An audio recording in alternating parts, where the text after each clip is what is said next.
আজকে আমরা আলোচনা করব ভিপিআরপি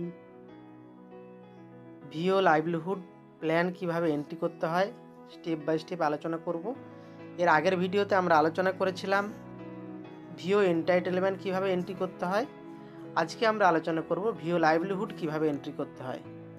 এখানে একটা আইডি লগ ইন করা রয়েছে, আর এই আইডিতে 3টি ভিও রয়েছে, তাই 3টি ভিওর নাম এখানে দেওয়া রয়েছে এবং ভিওর রাইট সাইডে ওই ভিওতে কটি দল রয়েছে সেগুলো দেওয়া রয়েছে। যেমন আমাদের এখানে যে আইডিটি রয়েছে মুরারি মা যমুনা, 35টি টোটাল দল, তার মধ্যে 35টি কমপ্লিট, বহরাবনিতেও 18টার মধ্যে 18টা কমপ্লিট এবং আবরাডিহিতেও 26টার মধ্যে 26টি কমপ্লিট।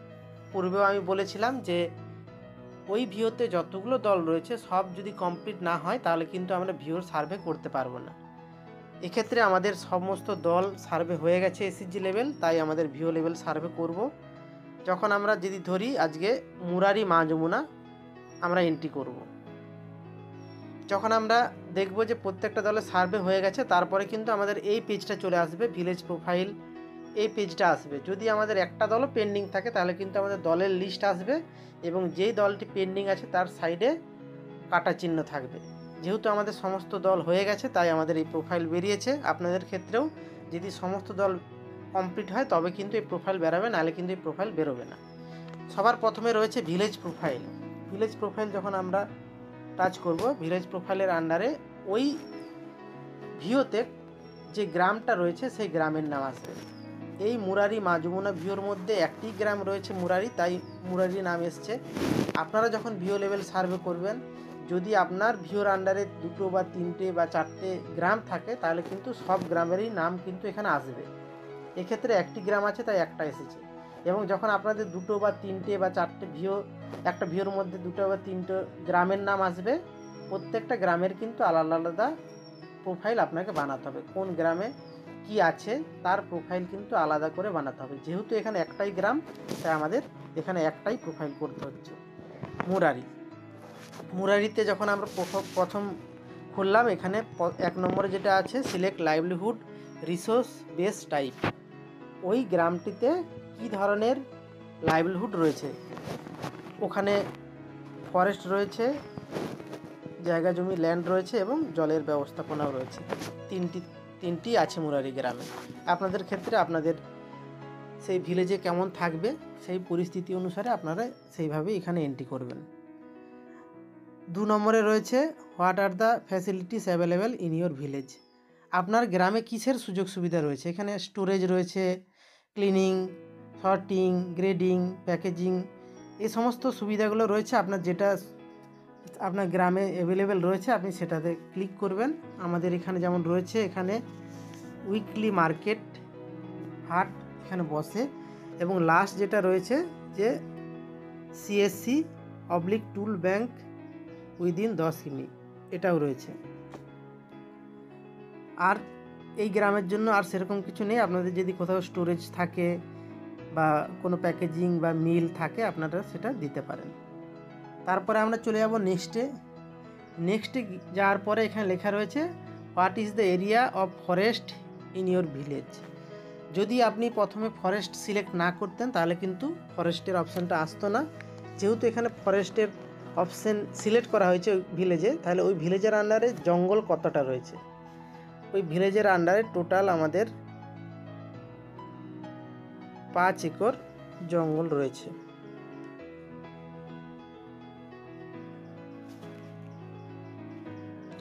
কিসের জঙ্গল সেটাও এখানে এন্ট্রি করতে হবে। যেমন আমরা শাল লিভ করলাম। লেখা রয়েছে 2 নম্বর which commodities are collected from this forest area. ওই ভিলেজে যত একর জমি রয়েছে, যত একর জঙ্গল রয়েছে জমিতে, ওখান থেকে কি সংগ্রহ করে গ্রামবাসী। ওখানে শালপাতা সংগ্রহ করে তাই শালপাতা দেওয়া হলো। আপনাদের যদি অন্য কোনো জঙ্গল থাকে সেই হিসাবে আপনারা বসাবেন। এখানে এই গ্রামের ক্ষেত্রে শাল লিভ। 3 নম্বরে রয়েছে, এটা আমরা অ্যাড করব। 3 নম্বরে রয়েছে what communities are available but not collected. আর কি রয়েছে যেটা কালেক্ট করা হয় না।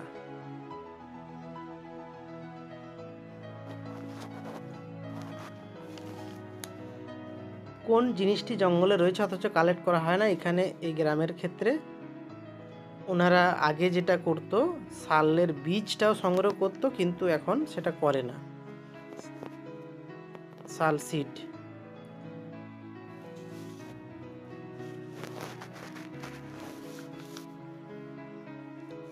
তারপর রয়েছে reason for not collecting above commodities. কেন সেটা সংগ্রহ করা হয় না?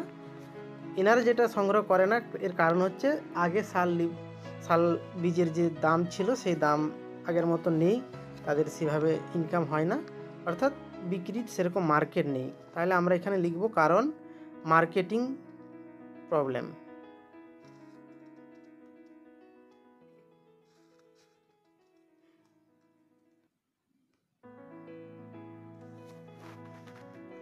তারপর রয়েছে how many household are involve in forest resource for their livelihood. কতজন পরিবার রয়েছে এই গ্রামে যারা এই জঙ্গলের উপরে, এই জঙ্গলের যে সম্পদ তার উপরে নির্ভর করে? এখানে প্রায় 17টি পরিবার তারা এই জঙ্গলের শালপাতার উপর নির্ভরশীল। Does any forest management committee exist? কোনো তাদের ফরেস্ট ম্যানেজমেন্ট কমিটি আছে। Does your village have a Bandhan Kendra under ভিডিভিকে? না, এক্ষেত্রে এটা হবে না।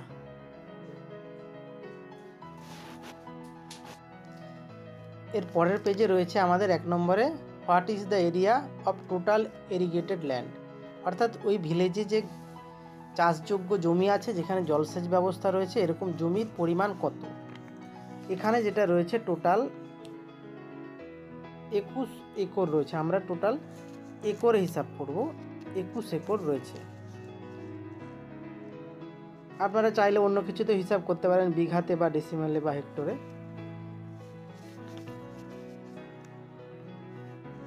এরপর রয়েছে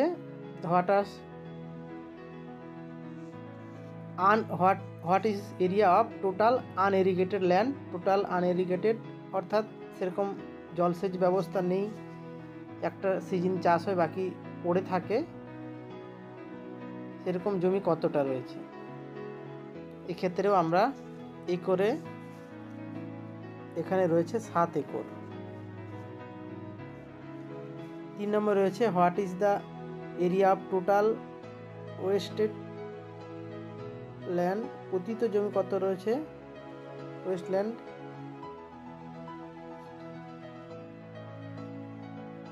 2 একর। 4 নম্বরে রয়েছে what is the area total government land. সরকারি কোনো খাস জায়গা, ওরকম কোনো জায়গা রয়েছে কিনা? 2 একর।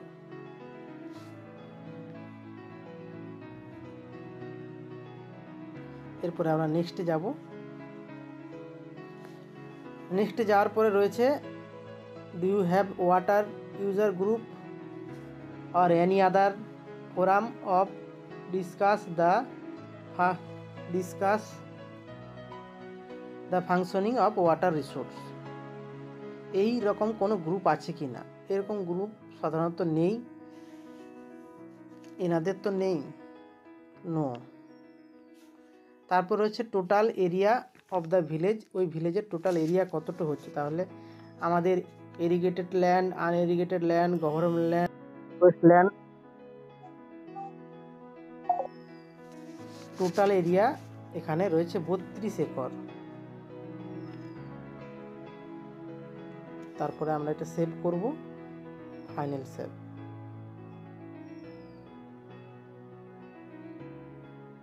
ফাইনাল সেভ ভালোভাবে হয়ে যাওয়ার পরে আমাদের সাবমিট অপশন চলে আসবে, আমরা সাবমিট করব। সাবমিট করলে আমাদের এই ভিলেজের এগেনস্টে যা প্রোফাইল দরকার ছিল, প্রোফাইল আমাদের গ্রিন হয়ে গেছে।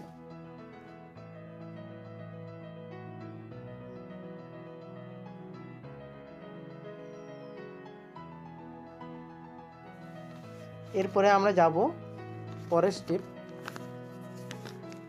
এখানে গিয়ে আমরা যে তথ্যগুলো পাবো এসএসজি লেভেল যারা সার্ভে করেছে তারা যে তথ্য ওখানে প্ল্যানিংয়ে এন্ট্রি করেছিল তার টোটালটা আমরা এখানে দেখতে পাবো। যেমন প্রথমে ফার্মিং 345টা ফার্মিংয়ের এই ভিও থেকে এসেছে। এক্ষেত্রে আমাদের অ্যাড বেনিফিশিয়ারি, আমরা যদি ফার্মিংয়ের উপরেই নতুন কোনো দলের বাইরে নন এসএসজি মেম্বারের প্ল্যান এন্ট্রি করতে চাই, আমরা এখানে করতে পারি। যেহেতু এই ভিওর ক্ষেত্রে কোনো নন এসএসজি মেম্বার নেই, অর্থাৎ এরপরে আমরা র্যাঙ্কিংয়ে চলে যাব। র্যাঙ্কিংয়ে যাওয়ার পরে এখানে প্রত্যেকটা প্ল্যান, আমাদের 300 যতগুলো প্ল্যান আছে সব কিন্তু এখানে শো হবে। এখানে যেহেতু র্যাঙ্কিংয়ের ঘর দেয়নি, কিছু কিছু ক্ষেত্রে র্যাঙ্কিংয়ের ঘর আসে না। র্যাঙ্কিংয়ের ঘর না আসলেও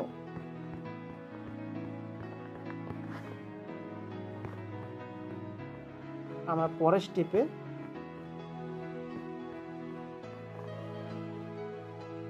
এটা করতে পারবো।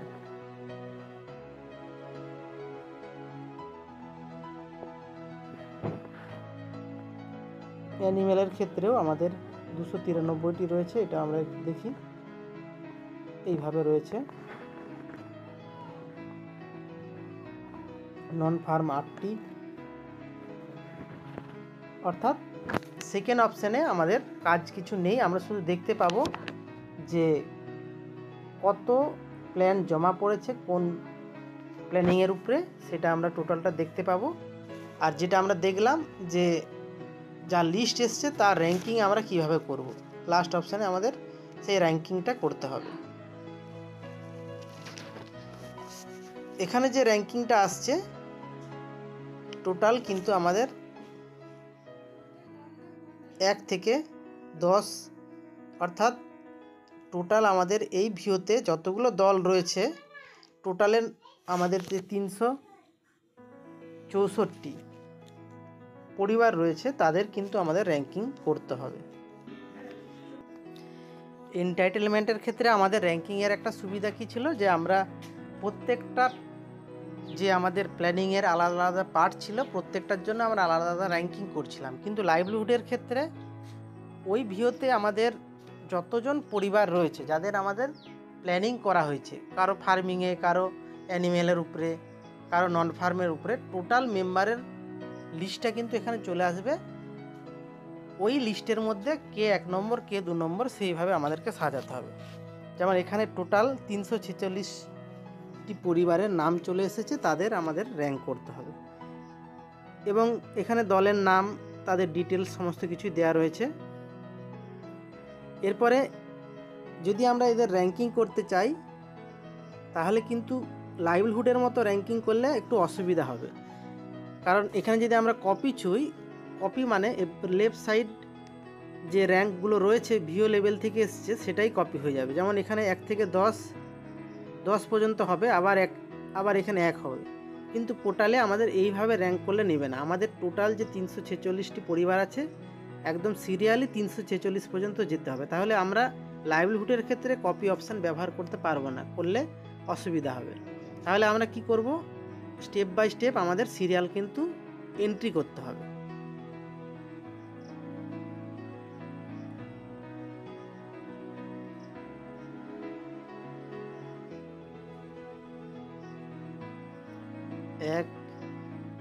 এক্ষেত্রে বলে রাখি যে আমাদের যদি 346টি পরিবারের আমরা র্যাঙ্কিং করতে চাই আমাদের অনেক সময়ও লাগবে।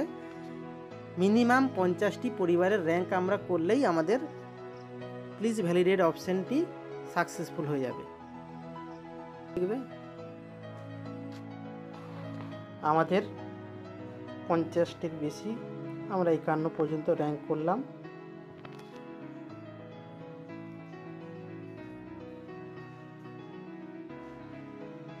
এই র্যাঙ্কগুলো করার সময় আমাদের একটা বিষয় মনে রাখতে হবে, যখন আমরা 1 থেকে করছি পরপর, তাহলে কিন্তু আমাদের কোনো একটা সংখ্যা যেন মিস না যায়। মিস গেলে কিন্তু আমাদের কোনোভাবেই সেটা সাবমিট করা যাবে না।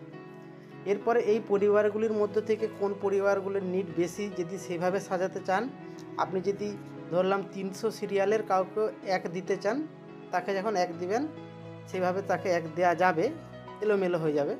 আর সবচেয়ে ভালো যদি না পারেন সিরিয়ালি যেভাবে আছে সিরিয়াল নম্বর যত, যেমন আমাদের 51 সিরিয়ালে 51, 50 সিরিয়ালে 50, এইভাবে দিলে দেওয়া যাবে। আর যদি ফিল্ড থেকে সেভাবে তথ্য উঠে আসে কার নিড কতটা, যদি সেইভাবে জেনুইন লিস্ট পাওয়া যায় তাহলে তো ভালো। আর যদি না পারেন তাহলে যখন সিরিয়ালের সাথে আমরা যেভাবে এন্ট্রি করি সিরিয়ালের যত নম্বর সিরিয়াল তত সংখ্যা যদি দিই তাহলে আমাদের এন্ট্রিটা ভুল হবে না। তারপরে প্লিজ ভ্যালিডেট করব। এখানে একটা সমস্যা দেখাচ্ছে, তো কোনো একটা পেন্ডিং দেখাচ্ছে, আমরা দেখব। এখানে একটা ভুল দেখালো, যার জন্য আমাদের এটা হচ্ছে না। তাহলে কোথায় ভুল আছে আমরা কিভাবে দেখব? 51 সিরিয়ালে 51, 50-এ 50, 49, দেখুন 49টা দুবার হয়ে গেছে, 49 দুবার হয়ে গেছে, অথচ এখানে 48 হওয়ার কথা ছিল, এখানে 47-এর জায়গায় 48 হয়ে গেছে। তাহলে আমাদের দেখতে হবে যে কোথায় একটা সংখ্যা মিস গেছে। আমরা প্রথম থেকে দেখব, 1 2 3 4 5 মিস হয়ে গেছে, আমাদের 5 মিস হয়ে গেছে। 4-এর পরে 5 হতো কিন্তু আমাদের 6 হয়ে গেছে। তাহলে আমরা এখানে ডবল 49 হয়ে গেছে, আমরা এখানে 5 মিস হয়ে গেছে, 5টা দেব।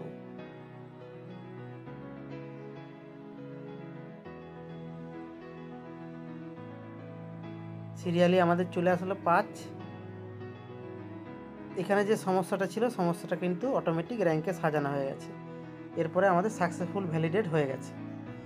এইভাবে আপনাদের যখন সিরিয়াল কোথাও মিস্টেক হবে, সেই হিসাবে কিন্তু আপনারা যদি সিরিয়ালটা ঠিকঠাক করেন তাহলে কিন্তু সাকসেসফুলি ভ্যালিডেট হবে, নাহলে কোনো একটা সংখ্যা যদি এলোমেলো হয়ে যায় তাহলে কিন্তু হবে না। এরপরে আমরা যাব ব্যাকে। আমাদের ভিলেজ প্রোফাইল হয়ে গেছে, আমরা এখানে কাজ কিছু নেই, কিন্তু আমরা দেখে নিয়েছি কোথা থেকে কতগুলো সার্ভে উঠে এসছে, আর লাইভলিহুড র্যাঙ্কিং আমাদের হয়ে গেছে সাকসেসফুল। এরপরে আমরা এটা সাবমিট টু জিপি করব। সাবমিট টু জিপি করার সময় অবশ্যই আমাদের নেটওয়ার্ক যেন ভালো হয়, এই বিষয়টা মনে রাখতে হবে। একবার সাবমিট করলে এটা আর চেঞ্জ করা যাবে না, ওর জন্য এখানে লেখা রয়েছে, যদি আমরা একবার সাবমিট করে দিই, যদি পরে ভাবি এডিট করব, সেটা আর এডিট করা যাবে না। আমরা ইয়েস করব। ইয়েস করার পরে লোডিং হতে একটু সময় লাগবে, কারণ ভিও লেভেলের অনেক তথ্য একসাথে রয়েছে, 300 পরিবারের তথ্য, একটু লোডিং হতে সময় লাগবে। এরপরে ফোনের ক্যাপাসিটির উপরেও লোডিংটা অনেকটা নির্ভর করে। সাবমিটেড টু জিপি সাকসেসফুলি আমরা যদি প্রথমে যাই, দেখুন গ্রিন হয়ে গেছে। এইভাবে আমাদের প্রত্যেকটা ভিও কিন্তু একই সিস্টেমে আমাদের করতে হবে। আশা করি কোনো বিষয় বুঝতে অসুবিধা হয়নি। যদি কোথাও বুঝতে অসুবিধা হয় আপনারা কমেন্ট করবেন। ধন্যবাদ।